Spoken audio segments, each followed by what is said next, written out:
Hola a todos, ¿cómo están? Bienvenidos una vez más. Estamos muy emocionados por el podcast de hoy. Vamos a reiniciar estos formatos en el canal. Espero que les guste mucho. Y el día de hoy tenemos un invitado muy especial que estoy seguro que a todos les va a interesar. Y es una persona que ha tenido pues un impacto muy grande en la carrera de medicina para todo el país, ya que estuvo involucrado en el subsidio que van a tener y que ya tienen los internos. Es el doctor Andrés Salcedo, él es médico general de la Universidad del Rosario, está actualmente haciendo una maestría en salud pública y adicionalmente es candidato a la Cámara de Representantes. Entonces, muchas gracias, doctor Andrés, por haber aceptado nuestra invitación. Es un gusto tenerlo acá. Gracias por este espacio. No, Camilo, un gusto. Gracias a ustedes por la invitación, a toda la gente del equipo de Abducens y pues a todos los que ven este canal. Un gusto y todo un honor estar aquí. Yo era, como te decía, seguidor de su contenido desde hace un Gracias. buen tiempo y poder ya estar acá con ustedes, pues de verdad que es un honor inmenso. Gracias por la invitación. Gracias, Andrés. La primera pregunta que tenemos es, nos gustaría conocer acerca de tus intereses dentro y fuera de la medicina y cómo entraste en este mundo de la política y también me gustaría saber cómo ves tu futuro. ¿Te gustaría volver a los hospitales, ejercer medicina o cómo lo ves? Bueno, de mis gustos dentro y fuera, dentro del hospital me gustaba ginecología, era como mi rama favorita, me gustaba mucho la obstetricia y pues pensando cómo en hacer una residencia era lo que más me gustaba. Y también pues salud pública, como en los últimos semestres, yo igual pues por ejemplo tuve la oportunidad de hacer ruralito, quería también como esa experiencia fuera también de los hospitales tan grandes donde rotamos, porque claramente cambia la medicina en la gran ciudad a los pequeños municipios. Y pues me apasionó mucho y también decía, bueno, ¿cómo podemos impactar también más allá de los hospitales? Y en este caso, pues, fue también salud pública. Fuera del hospital que me gusta, bueno, yo soy de Bogotá, soy Rolo, hincha de Millos, me gusta mucho ir al estadio, pues últimamente no he podido por la campaña, pero muy fan de Millonarios, me gusta el fútbol, me gusta mucho Fate, me gusta también el cine, me gusta leer y pues también salir con amigos, que también ya poco se puede por ahorita todo el tiempo de la campaña, el ajetreo que hay y pues bueno, eso soy como yo a grandes rasgos. Buenísimo, qué interesante. Queremos saber un poco más acerca de ese rol al que te estás postulando al ser Ujú. representante a la Cámara.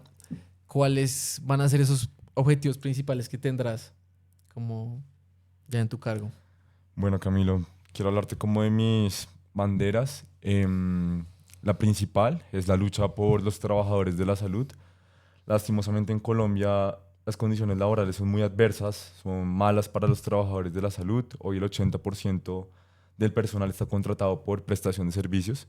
Esto quiere decir que prácticamente para el hospital eres un contratista que no cumple horario, que simplemente va y hace unos servicios y ya, fin, cuando sabemos que es todo lo contrario, que se cumple un horario, que se hacen turnos, que uno está subordinado porque tiene un jefe y además te dan un uniforme y pues bueno, tienes que estar en la dinámica del hospital. Lastimosamente esto ha llevado a que las personas no tengan derecho a prestaciones sociales, es decir, que tu empleador te pague salud, pensión, la ARL, que te pague unas cesantías, unas primas, que adicionalmente tengas un mejor salario, unas vacaciones pagas. Eso pues para muchos profesionales, trabajadores de la salud, jamás lo han vivido, no ha sido una realidad. Y lastimosamente eso es algo que hay que cambiar. Yo estoy luchando por un régimen especial que es como tener un escalafón, por ejemplo, salarial en los hospitales públicos, que haya también incentivos. No es lo mismo, por ejemplo, trabajar en Bogotá a trabajar en un lugar que conocemos como, por ejemplo, una zona roja, que puede ser, no sé, el Catatumbo, trabajar en Cauca, que son áreas afectadas por el conflicto armado. Hay que reconocerle a los trabajadores de la salud que están allá, y esto es a través de salario y también el reconocimiento de la antigüedad.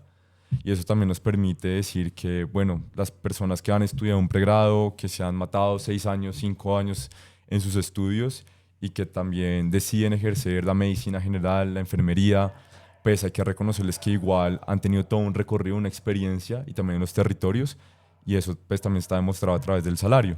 Lo otro es que hay muchas normas que te dicen como, bueno, usted no debería ser contratado por prestación de servicios, por todo lo que te acabo de decir. Pero lastimosamente nadie está pendiente de eso, nadie lo está vigilando. Y eso se podría lograr si logramos una articulación del Ministerio de Salud con el Ministerio del Trabajo, con temas de inspecciones activas de las formas de vinculación en hospitales para lograr formalización, que las personas estén vinculadas con prestaciones de ley, con derechos, con mejores salarios, porque lastimosamente todos se lo pasan por la faja porque pues nadie lo está vigilando. Perfecto, chévere. ¿Y cómo has visto ahorita haciendo campaña la acogida en las calles? ¿Y siente que resuena Bien, con la gente? sí, pues nosotros nos ayudamos también del contenido que hacemos en redes sociales, de ir a los hospitales, visitarlos, entregar volantes, hablar con los trabajadores, con los pacientes. Y pues la acogida es muy buena. Digamos que hablamos de la situación que están viviendo los trabajadores y te coloco la más puntual en este momento. Hubo un aumento del 23% del salario mínimo, pero lo más triste de todo es que el trabajador de la salud no se ve beneficiado de esto porque como muchos están contratados por prestación de servicios, no reciben ese aumento. El salario prácticamente les queda congelado. Vean, vengo a hablar con una amiga que conozco desde hace mucho tiempo, que en este momento trabaja en un hospital de la Subred Centro Oriente, de aquí en Bogotá, y el aumento que le hicieron al valor de la hora de ella es del 7%. Pero la planilla, que es cotizar a salud, cotizar a pensión, cotizar a LR, sí le sube el 23%. Y eso, después de pagarlo, te queda menos plata para el arriendo, para ahorrar para la residencia, para los servicios públicos, para en realidad sobrevivir. Y lastimosamente, pues muchos se identifican con esto porque es la realidad que viven en el día a día. Y bueno, la acogida ha sido también por eso muy buena en la calle. Qué chévere. Me gustaría que habláramos ahora del año rural. Ok. Me gustaría que para las personas que no saben qué es, nos explicaras qué es, por qué Listo. existe y cuáles Ujú. crees que son las principales problemáticas que tiene. Bueno, les cuento, el año rural es una apuesta del Estado por llevar profesionales de la salud a los territorios fuera de los grandes centros urbanos, de las ciudades más grandes de nuestro país. El año rural nace como una iniciativa del doctor Héctor Abad Gómez, que él fue pues toda una eminencia en la salud pública de nuestro país, incluso fue candidato a la alcaldía de Medellín.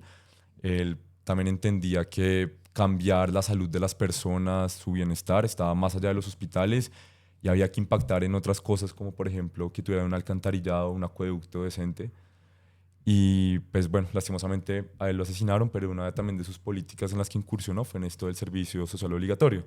Siempre hay la duda de que, ay, pero es que rural ya se graduó, no se graduó, porque antes, hace mucho tiempo, las personas que hacían rural no se habían graduado. Eso ya después cambió y ahora, como todos sabemos, tú tienes tu título y ya te presentas al sorteo que hace el Ministerio de Salud y ahí te asignan a una plaza. Una plaza se conoce como ir a algún municipio a prestar tus servicios de salud durante un año para, pues, en beneficio de la comunidad y ya después de que tú culminas ese año de servicio social obligatorio, entonces puedes tramitar tu tarjeta profesional con el colegio. En este momento, pues, habían 4 grandes carreras que hacían rural, que son medicina, enfermería, bacteriología y odontología. Hubo una circular del 2023 del Ministerio de Salud que amplió las profesiones que tienen que hacerlo. Entonces ya no son solo esas 4, sino que también es química farmacéutica, optometría, fisioterapia, terapia ocupacional y todas las carreras de la salud las que tienen que presentarse a este sorteo y bueno, o te asignan una plaza o te exoneran. Ok, Esa es la explicación. perfecto. ¿Y cuáles crees que son los principales problemas que tenemos actualmente con esa figura? Yo creo que hay problemas estructurales que vienen de la norma. Por ejemplo, había una que permitía la contratación por prestación de servicios, que era todo lo que les hablaba de malas modalidades de contratación. Ya cambió, ahora hay una del 2022 que se supone que dice que debemos tener todas las prestaciones de ley. Sin embargo, yo creo que el principal problema radica en que el Ministerio de Salud se desentiende también mucho de lo que es el rural. Entonces hacen el sorteo y a ustedes les dicen, bueno, muchas gracias por participar, de ahora en adelante se entienden con las secretarías departamentales de salud, que son las máximas instancias de salud en el ámbito público que tiene un departamento. Lastimosamente hay problemas estructurales, por ejemplo, hay muchas quejas sobre malos pagos, uno, sobre pagos atrasados. De hecho, la norma permite que te paguen a 3 meses. Imagínate tú vivir con el salario hoy, que estamos en enero, sobrevivir con el salario de noviembre, incluso octubre. Esa es la realidad de muchos rurales. Me llegan casos todos los días donde hay gente que se queja, uno, de lo que le están pagando, dos, de que el salario está atrasado, tres, de que le quitan horas extra, que también le quitan reconocimiento de descanso, por ejemplo, por estar en disponibilidad, que la disponibilidad, la explicación rápida es que tú no estás como dentro del hospital prestando tus servicios, pero no te puedes ir lejos, tienes que estar cerca para que después ya, si te llegan a llamar porque te necesitan o algo dentro del hospital, entonces pues tú tienes que ir a atender lo que te asignen, pero eso nadie lo está reconociendo. Y no solo es la cuestión salarial, sino también las cuestiones de seguridad. Las cuestiones de que lastimosamente al profesional, al trabajador de la salud que está ya haciendo su rural, pues no se le brinda ninguna garantía. Y claro, esto ya sale de las manos del hospital, sino también depende como de todo ese aparato del Estado que está en los municipios, en los departamentos. Y pues hay casos muy puntuales, por ejemplo, el que más se me viene a la cabeza en este momento es el del Bagre en Antioquia. Allá lastimosamente asesinaron a un médico rural en 2019. Tiempo después llegan otras dos personas a ese rural, que también tuve la oportunidad de hablar con ellas y prácticamente tuvieron que salir corriendo porque denunciaban que no tenían los insumos, que no tenían las formas adecuadas para prestar un servicio, atender al paciente y tú por estar en tu año rural no estás exonerado de un proceso en el Tribunal de Ética Médica. Entonces muchos también arriesgan la tarjeta profesional ahí, pero claro, es un servicio a la comunidad y lo que nosotros en este momento estamos peleando es que, listo, hay rurales, pero que presten los servicios con garantías dignas y no simplemente con las uñas y pues también arriesgándose ellos mismos su integridad, incluso la vida de los pacientes. De acuerdo, qué chévere. Yo tengo una pregunta ya personal. Yo quiero Ok. iniciar ese proceso. Y yo quiero saber si es legal o si uno puede apelar esa parte de el pago de las horas extra, pero con tiempo libre. ¿Se ha escuchado de esa Sí, figura? sí, sí, sí, ¿Qué, sí. qué opinas de eso? Yo tengo una pregunta, ¿me estoy extendiendo mucho No, o no? Bien, bien. está perfecto, sí, sí, sí. Sí, mira, pues de hecho ahorita nosotros radicamos un proyecto de ley de año rural, lo radicamos junto con la representante de la Cámara, Jennifer Pedraza, que en este momento pues está dando su paso al Senado. Yo estoy entrando intentando entrar a la Cámara de Representantes y dentro de esos artículos contemplamos que, por ejemplo, se reconozca, listo, entonces a ti te hacen hacer unas horas extra a tu jornada normal, ordinaria, como se llamaría, entonces te tienen que compensar unas horas de descanso. Nosotros creemos que ese es el deber ser, porque lastimosamente hay profesionales que en ese momento tienen una sobrecarga laboral absurda y tristemente pues nadie le reconoce que tiene que descansar, que igual pues estar en ese ritmo pues te termina ocasionando un síndrome burnout y lastimosamente después nadie te va a reconocer eso. Entonces nosotros creemos que sí, por ejemplo lo tenemos implementado en el rural. Sin embargo, pues eso sería como para una situación específica de rural. Yo sí creo que igual muchas personas igual quieren hacer horas extra, quieren estar y se pueden prestar para ello. Sin embargo, también seguramente están buscando la remuneración, que es el deber ser, y también lo contemplamos en ese proyecto de ley de rurales. Entonces, no solamente es el descanso, sino que te paguen esas horas extra, porque es lo justo. Entonces, digamos que no hay que compensar un poco como, listo, hiciste horas extra, entonces estoy más horas, por ejemplo, de sueño, de descanso. No, también yo sé que debo darte un reconocimiento salarial por ese esfuerzo que tú estás haciendo. Genial. Hablemos ahora un poco de lo que es la ley de los internos, eso, en lo que trabajaste. Cuéntanos cómo fue ese proceso, cuéntanos, háblanos un poco de números, cuánto ganaba previamente un interno, cuánto gana ahorita y dónde nació esa idea. Bueno, les quiero contar como todo el proceso histórico que fue esto. Nosotros arrancamos a hablar de el pago internos como a finales de septiembre del 2024. Las personas que no sé si me siguen en TikTok, si no lo pueden consultar, tengo una línea de tiempo literalmente con todos los videos que estoy hablando del tema y desde ahí pues como empezó, surgió esta idea. Pero también quiero hablar como de las bases que tenía para hacer esa propuesta. Entonces, por ejemplo, los estudiantes de la Universidad de Antioquia, los internos, les reconocían también medio salario mínimo, un poco menos, y era una ayuda que ellos tenían para sus gastos del día a día. Pero también me quiero ir un poco más atrás, y es que investigando más del tema, hay un artículo muy interesante del doctor Emilio Quevedo, que yo sé que aquí lo conocen, es profesor de Historia de la Medicina en la Universidad de Rosario, en general, pues también es un profesor muy reconocido en este tema. Y su artículo es muy valioso porque da todo el recuento de cómo era el internado hace mucho tiempo, que incluso a los internos, como en los años 40, 50, no, estaban exonerados de pagar la matrícula y Ok. además les daban una ayuda económica mensual por los servicios que estaba prestando el hospital. Todo eso cambió y cambió sobre todo en la década de los 90, cuando ya se entiende al interno como un estudiante de pregrado y simplemente la norma dice que hay que garantizarle como una dotación y pues da como la afiliación a la ARL.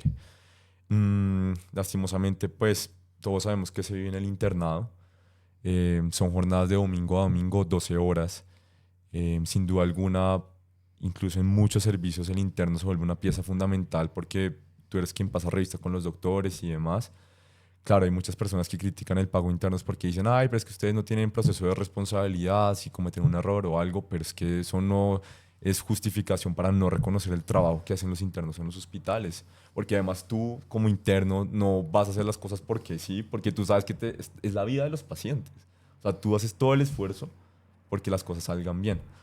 Yo me acuerdo, por ejemplo, en la famosa semana de pisos de cirugía general, que llegaba a la 2 de la mañana al hospital, pasábamos revista, eran un montón de pacientes y después salíamos como a las 9 de la noche. Tal era así la jornada que uno pensaba, bueno, ¿será que me quedo en el hospital? ¿Para qué me voy y vengo? Si igual voy a llegar aquí como en 5 horas, menos. Pero bueno, como que por salud mental uno se iba, pero esa es la realidad. Y en muchos hospitales, fuera de Bogotá incluso, el interno tiene unas responsabilidades muy, muy grandes. Entonces, también surge de esto. Yo pues también hacía parte del equipo de asesores de la representante Jennifer Pedraza en temas de salud. Entonces yo llego con la idea y les digo, oigan, ¿y si proponemos esto dentro de la reforma laboral? Pues, ¿qué piensan? Entonces aquí también no es solo un trabajo del que sabe de salud o el médico, sino también hablarlo con el abogado, con el economista, y pues ellos como que copian la idea, pero entonces también acto seguido el paso que doy es llamar a los presidentes de las asociaciones de estudiantes de medicina de pregrado y posgrado, que en este caso, por ejemplo, es ACOME, que es la Asociación Colombiana Médica Estudiantil, de la que yo hice parte durante toda mi carrera, ASEMCOL, que es la Asociación de Sociedades Científicas de Estudiantes de Medicina de Colombia, y ANIR, que es la Asociación Nacional de Internos y Residentes. Entonces yo los llamo porque pues tenía el contacto de ellos, los conocía desde hace mucho tiempo, incluso algunos fueron mis residentes. Y les digo, oiga, tenemos esta idea, ¿ustedes qué piensan? Y todos dicen, no, de una, hay que hacerlo. Y también yo quiero resaltar aquí la importancia de agremiarse. O sea, estas asociaciones son muy importantes porque son las que también permiten llevar estas luchas, tener ese tipo de victorias, porque si no estamos juntos, pues no estamos en nada. Entonces, bueno, hacemos la llamada, ellos dicen total apoyo y empezamos. Entonces, acto seguido, también sacamos un formulario donde le decimos a las personas, oiga, deje su firma, si está de acuerdo con esto. Y logramos tener 26.000 firmas. O sea, es una cosa increíble. Hubo altos y bajos, porque pues, esto era un artículo dentro de la reforma laboral y digamos que tenía una ventaja y es que no tenía que tener como todo el proceso que tenía, por ejemplo, o que tuvo la ley de residentes en 2018, porque fue muy guerreada, pues fue toda una puja y una lucha para que la ley pasara en el Congreso. En este caso, la reforma ya estaba en el segundo debate. Para que un proyecto de ley se convierta en ley de la República, necesita 4 debates, 2 en Cámara, 2 en Senado. Aquí iba en el segundo debate en la Cámara. Metimos el artículo y ya después dio el paso al Senado. En Senado casi se hunde la reforma, entonces ahí pensamos, no, va a tocar hacer una ley solo para los internos, como pasó con los residentes, que tienen su propia ley, pero pues afortunadamente, bueno, ocurre ahí un proceso como dentro del Congreso, que se llama apelación, porque lo iban a hundir, entonces lo discutieron otros senadores, y finalmente quienes se encargaban de estructurar ese texto dijeron, tranquilos que ese artículo va, el pago interno nos va. Y ya después hay unas votaciones que ocurren como en bloque, o sea, en el Congreso ocurren unas dinámicas ahí que son complejas, pero tratar de explicarlo muy resumido. Hagan de cuenta que dicen, listo, vamos a votar del artículo 1 al 10, ya. Voten positivo o negativo, los aprueban o los eliminan todos. Y afortunadamente los primeros artículos que votaron en el último debate de la reforma laboral incluyeron en el bloque al pago internos y lo aprobaron. Entonces, claro, eso fue una alegría, fue una emoción, también pues junto con Jennifer, que también ella fue la que presentó la proposición dentro de la reforma laboral, también con las asociaciones, porque su trabajo fue increíble, ellos fueron los que movilizaron a sus afiliados, a los estudiantes de medicina, entonces ese fue como el primer paso, porque igual llegar a que se aprobara en la ley fue difícil y ya era también lo que venía, que si quieren más adelante hablamos de eso porque siento que me estoy extendiendo, pero sí, ese fue como el primer pasito y fue un logro increíble, pero no era todo, pues había mucho más camino por recorrer. Chévere. Bueno, y ya se cubrió internos, residentes y han pensado en los fellows. Sí, sí, pues aquí también quiero hacer como una salvedad y es que sin duda alguna las subespecialidades también merecen un reconocimiento de una ayuda económica mensual porque igual los fellows destinan todo su tiempo pues al estudio y todos sabemos que aquí muchos tienen que hacer turnos, tienen que conseguir algún trabajo para sostenerse porque muchos ya tienen familia, tienen deudas, pues tienen una carga económica grande que deben asumir y cumplir y pues es el deber ser. En este momento se está tramitando una reforma a esa ley de residentes. Esto es iniciativa de ANIR, de la Asociación Nacional de Internos y Residentes, y por eso recalco la importancia también de gremiarse. Entonces ellos lo que quieren, entre muchas cosas, es que los fellows también tengan un reconocimiento mensual. Vamos a ver qué pasa. El proyecto de ley está en este momento en su entrada, creo que a tercer debate, sale que harían dos, y pues se tiene que discutir, se supone que durante este año, ojalá no se hunda, porque es algo que también es una victoria para el gremio médico. Buenísimo. Qué Sí, chévere eso. Bueno, yo te quiero decir una frase y tú me cuentas qué opinas. dale, dale. Entonces, ¿ustedes sabían en qué se metían al estudiar medicina? Nadie los obligó. ¿Qué opinas de esa frase? Uy, esa es una frase que uno escucha mucho en el día a día y yo creo que son las formas de justificar maltrato, violencia y pues también como cosas de ese currículo oculto que llaman, como de las cosas que uno, por así decirlo, se enfrenta, que no hacen parte del pensum, pero como que es la parte como negativa. Sin duda alguna estudiar medicina es pesado. O sea, el contenido académico, los parciales, rotar en los hospitales, la intensidad horaria. Pero nada de eso justifica que a ti te maltraten, que te hagan bullying, que te digan, no, es que usted no puede almorzar o te castiguen con un turno. Ese tipo de cosas pues no pueden suceder. Yo siento que las nuevas generaciones somos más conscientes de eso y se siente un cambio generacional. Te lo cuento como también de mi experiencia cuando estaba en el pregrado. No era el mismo el trato que yo viví en muchos servicios cuando yo era estudiante a cuando 2 años después llegué a ser interno. Sí sentí como un cambio y tengo la esperanza de que igual seguimos confrontando esto y vamos teniendo mejores condiciones en trato para quienes vienen estudiando medicina. Que durante este proceso de hacer campaña, ¿has recibido amenazas, tratos como malucos? Sí. Claro, sí, Camilo. Pues hay de todo. Uno se encuentra con gente chévere, gente muy amable, pero ya que me preguntas sobre esos malos tratos, sí, me lo he encontrado. Uno, pues los comentarios en las redes sociales, porque la violencia política que se recibe es absurda, es terrible, pero también en la calle me he encontrado con personas que te reciben el volante para arrugártelo o para rompértelo en la cara o para botártelo en la caneca. Hay muchas personas que te dicen, ah, todos los politiqueros son iguales o te insultan, te dan un muy mal trato, cuando pues uno es una persona que está hasta ahora intentando incursionar en esto y precisamente tratando de transformar la política y renovarla, porque igual muchas de esas personas seguramente han sido decepcionadas de lo que han visto, de lo que les aparecen noticias o también decepcionados de los mismos políticos que han votado, pero se desquitan contigo, que tú hasta ahora estás dando como los primeros pasitos y pinitos para intentar transformar esa realidad. Sí. Como un problema que ocurre muy frecuentemente es la falta de entrega de los medicamentos. Mm. Para un paciente que está en esa situación, ¿qué le dirías? ¿Cuál es el paso a paso que tienen que seguir para lidiar con eso? Bueno, tenemos una problemática muy grande con la entrega de medicamentos en nuestro sistema de salud. Yo te quiero dar un dato, Camilo, porque les quiero contar que nos devolvimos en el tiempo. O sea, los problemas del sistema de salud se han agravado y, por ejemplo, en 2025 había un paciente que cada 2 minutos estaba colocando una tutela en Colombia para intentar recibir su medicamento. Esa cifra no la veíamos desde el año 2012, imagínate. Entonces nos devolvimos mucho en el tiempo.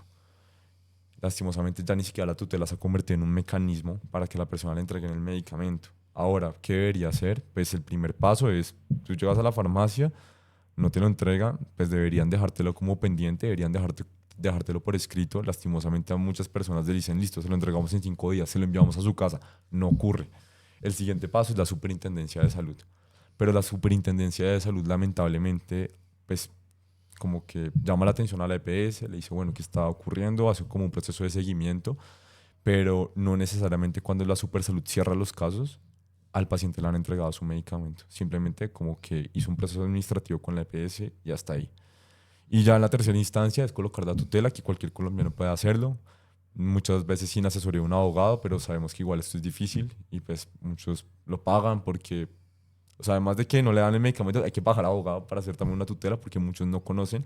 Hay otros que tanta negación ya se han vuelto expertos en tutela y la radican y se supone que les responden en el mayor brevedad de tiempo posible. Y pasa, les responden en 24 o 48 horas. Listo, tienen la tutela que falló a su favor y tampoco se los entregan.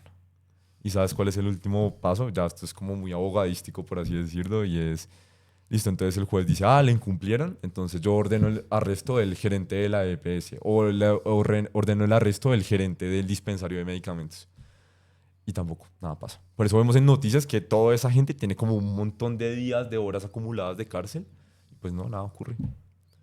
Es un panorama pues desolador, pero igual también queremos trabajar por eso desde esta campaña, para que no siga ocurriendo. Ahorita que estamos hablando de la importancia de los gremios, Ujú. para los profesionales de salud que nos están viendo en este momento, ¿qué les dirías? ¿Cómo pueden organizarse para exigir mejores condiciones? Total. Bueno, yo quiero aquí invitarlos a que lo hagan desde el pregrado. No solamente ocurre en medicina, sino en todas las áreas de la salud. Hay asociaciones de estudiantes. En el caso, por ejemplo, de mi experiencia personal, yo desde el primer semestre me afilié a ACOME, que es la Asociación Colombiana Médica Estudiantil. La amo, la llevo en el corazón. También por una persona que me inculcó mucho esto, que pues en este momento está haciendo una residencia en neurocirugía en Estados Unidos y pues es un crack y le agradezco mucho también por haberme abierto estas puertas de este mundo que va más allá de la universidad, sino una lucha gremial. Y uno, desde pregrado. Dos, ya cuando pasen a la vida profesional, también hay asociaciones que, si tú eres especialista en ginecología, en medicina interna, hay gremios, por ejemplo la ACMI, también FECOLSOG, y así sucesivamente por cada especialidad. La ESCARE, que es la de los anestesiólogos, y también es muy fuerte. La invitación es a ser parte de estos gremios porque son los que también luchan por mejores condiciones, porque también el sistema de salud esté bien, porque en general pues, trabajar en salud pues, sea algo digno y no lo que estamos enfrentando ahorita, que son condiciones precarias. Por ejemplo, médicos generales, ahorita también es el Colegio Médico Colombiano. En ese momento también hago parte del colegio, lo hacía desde hace un tiempo, desde que me gradué. Y es una entidad que, además de expedir la tarjeta profesional, que todos creemos que el colegio solo está para eso, de verdad tiene una representación gremial y de asesoría en instancias del gobierno muy importantes. Entonces, la invitación es a ser parte de esto, a tomarnos los espacios, a involucrarnos más. Qué chévere. ¿Tienes algunas palabras finales para las personas que nos están viendo? Lo puedes hacer a esa cámara. Aquí puedo hablar de números y partidos. ¿O Sí, algo así? claro, claro. Bueno, a todos los que nos están viendo, nuevamente yo soy Andrés Salcedo, yo soy médico, estoy ahorita ya terminando mi maestría en salud pública. Quiero llegar al Congreso a luchar por los trabajadores de la salud. Yo sé que muchos aún no se han graduado y mi principal meta es que cuando ustedes se gradúen tengan mejores condiciones laborales a las cuales nos tuvimos que enfrentar muchos en el pasado, yo en general, para que se recompense ese tiempo que ustedes han invertido en el estudio, también para el dinero que han invertido ustedes, sus familias, en formarse como médicos, como trabajadores de la salud en general. Y pues esa es mi apuesta de llegar, no solamente trabajar y luchar por mejores condiciones para el sector salud, también para los que están estudiando carreras de la salud. Ojalá que iniciativas como el pago interno se puedan extender a todas las carreras, porque todos hacemos práctica, porque todos nos enfrentamos a pagar una matrícula, a endeudarnos, a tener que sacar lo del arriendo, lo de los buses, y lastimosamente pues no hay bolsillo ya que aguante por este gran costo que implica también afrontar una carrera universitaria y más en salud. Entonces, pues esa es mi apuesta y sobre todo también llegar a transformar el Congreso, la política, estos espacios que muchos vemos allá lejanos. El 8 de marzo se eligen 300 congresistas, muchos con mermelada, lastimosamente con maquinarias, incluso, por ejemplo, en el contexto de los hospitales, diciéndole al contratista, al trabajador de la salud, eh, bueno, ustedes cuáles son los 15 votos que me va a poner para mi candidatura. Así funciona. Nosotros luchamos contra todo eso. ¿Y qué tenemos? Nuestros volantes, nuestra voz, personas como tú, Camilo, que nos invitan a estos espacios, personas que también se tienen 5 minutos en la calle a escucharnos y vamos con eso. Y sabemos que los vamos a derrotar y que vamos a demostrar que la política sí se puede hacer de forma distinta. Yo soy candidato a la Cámara de Representantes por Bogotá. Yo estoy avalado en el partido Dignidad y Compromiso, que es un partido moradito que va en coalición con otro que se llama Mira. Yo soy el número 118. Perfecto. Nos hicieron unas preguntas. Ok. Seguramente te las vas a entender mejor que yo. ¿Listo? La primera es, ¿tiene alguna idea o propuesta acerca de los cupos y residencias en Colombia? Sí, eso es algo muy importante. Bueno, en este momento, en ese proyecto de ley que te digo de ANIR, se está intentando impulsar un examen nacional único de residencias médicas. Yo creo que esto es acertado para volver un poco más meritocrático el proceso de entrar a una residencia, como ocurre, por ejemplo, en España con el MIR, en México, en los Estados Unidos. Pero no solamente es tener un examen único, sino también precisamente tener más cupos. Pero entonces, ¿cómo se logra esto? También hace un tiempo, hace unos meses, pocos meses ocurrió algo y es que el Ministerio de Salud con el Ministerio de Educación, ellos determinan la cantidad de cupos que puede haber en determinados servicios, en determinados hospitales y pues cada programa ya se va ajustando a la normatividad. Lo que lograron fue ampliación de cupos, también por ejemplo para estudiantes de universidades públicas, pero según dicen también lo lograron para, en general, cupos para que tú rotes como estudiante de pregrado, así como de posgrado. Sin duda alguna, pues esto tiene que materializarse en la vida real porque sabemos que pasa una persona por año algunas especialidades, máximo dos. De verdad hay cupos que son muy, muy limitados, pero esto va de la mano de esa ampliación y también de que podamos incluso empezar a aplicar cosas que tiene, por ejemplo, la ley de residentes y es que las matrículas no deberían ser tan costosas, sino podría reducirse su valor. Nosotros enviamos un derecho de petición y más adelante hablaré de esto también en redes sociales, donde el Ministerio de Educación nos decía que hay programas que llegan a costar 52 millones de pesos al semestre. O sea, es una cosa muy grande. Y la ley de residentes dice que esto debería ser menor, debería ajustarse a costos administrativos. Lastimosamente no se ha hecho, no se ha logrado. Se supone que el Ministerio de Educación es el que tiene que estar vigilante a esto. La respuesta que nos dieron fue algo débil, pero pues bueno, a eso le apostamos también. O sea, ese tipo de iniciativas como el examen único, como la ampliación de los cupos, son propuestas que de llegar a la Cámara yo sin duda alguna respaldaré. Qué chévere. La siguiente pregunta es, ¿cómo le podría brindar seguridad a los médicos rurales? Claro, duro.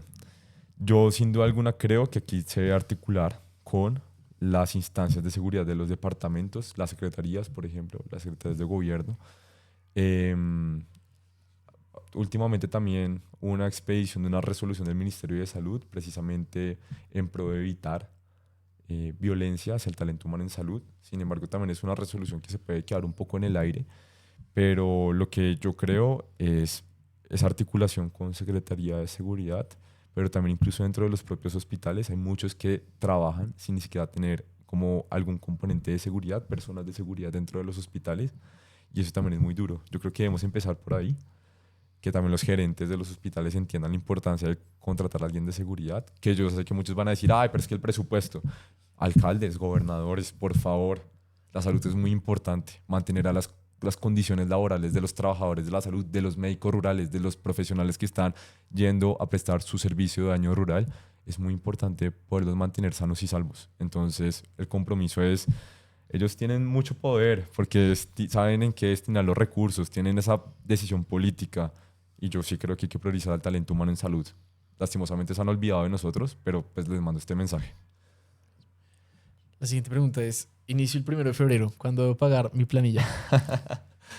Bueno, esa pregunta está muy popular por estos días, entonces la planilla se va a pagar mes vencido, que esto puede ser como si yo estuviera hablando en otro idioma, pero a grandes rasgos la explicación rápida es que si tú, por ejemplo, inicias a rotar en febrero, la planilla de febrero la tienes que pagar en marzo, la planilla en marzo, en el mes de abril y así sucesivamente.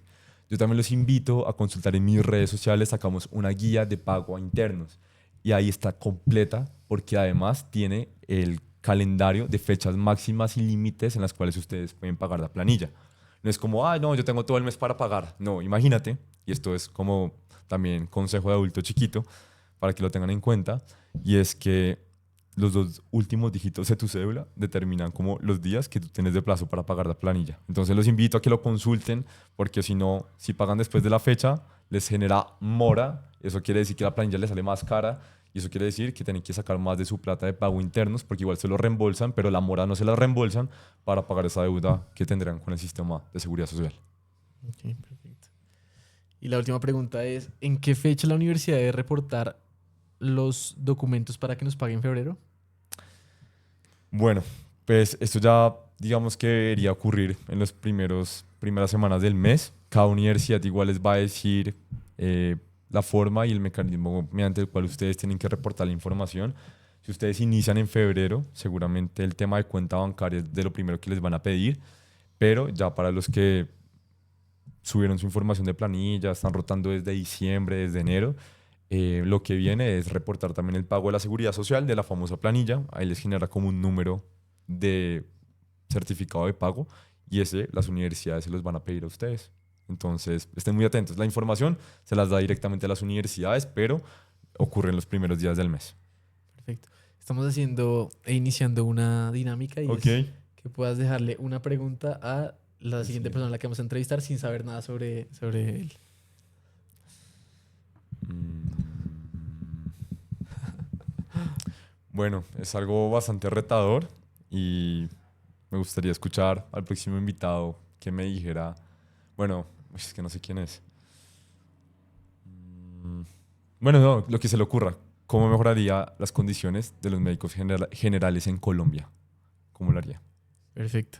Muchas gracias por este espacio, estuvo muy, muy chévere. Muchas Gracias a Andrés. ti, Camilo, gracias a la gente de Abducens, a todos los que nos ven. Esperamos pues encontrarnos en otra oportunidad y los invito también a seguirnos en redes sociales para estar más en contacto y bueno, cualquier cosa y yo estoy en mensaje de distancia. Claro que sí, muchas gracias. A ti.